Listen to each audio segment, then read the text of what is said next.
రామాయణం విభీషణుడికి రాముడి కృతజ్ఞతలు. సీతారాములు ఒకటి కావడంతో అటు విభీషణాదులు ఇటు వానర వీరులు ఆనందంతో పొంగిపోతారు. అందరూ కూడా యుద్ధంలో అలసిపోవడం వలన విశ్రాంతి తీసుకోమని చెప్పి విభీషణుడు అందుకు తగిన ఏర్పాట్లు చేస్తాడు. వనవాస కాలం పూర్తి కావడం వలన తాము అయోధ్యకు బయల్దేరాలని రాముడు అంటాడు. కంగారు పడవలసిన పనిలేదని, తాను పుష్పక విమానంలో పంపిస్తానని విభీషణుడు చెబుతాడు.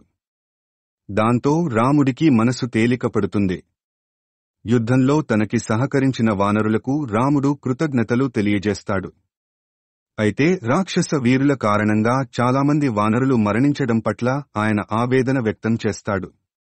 వాళ్లను తిరిగి బ్రతికించవలసిందిగా దేవేంద్రుడిని కోరతాడు.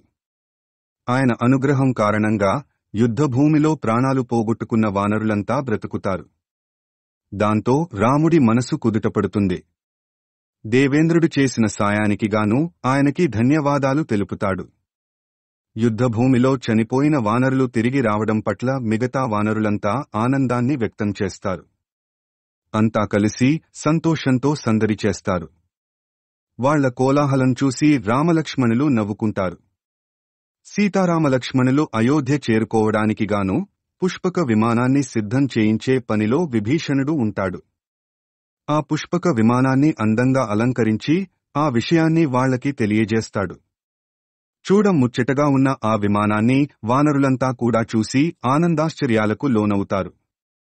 విభీషణుడు చెంతకి వెళ్లిన రాముడు ఆయన అందించిన సహాయ సహకారాలను గురించి ప్రస్తావిస్తాడు. ఆయన లేకపోతే రావణుడిపై విజయాన్ని సాధించడానికి మరింత కష్టపడవలసి వచ్చేదని అంటాడు.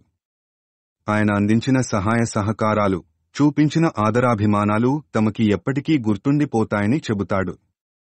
సీతారామలక్ష్మణులతో పాటు విభీషణుడు, సుగ్రీవుడు, హనుమంతుడు కూడా పుష్పక విమానమెక్కుతారు.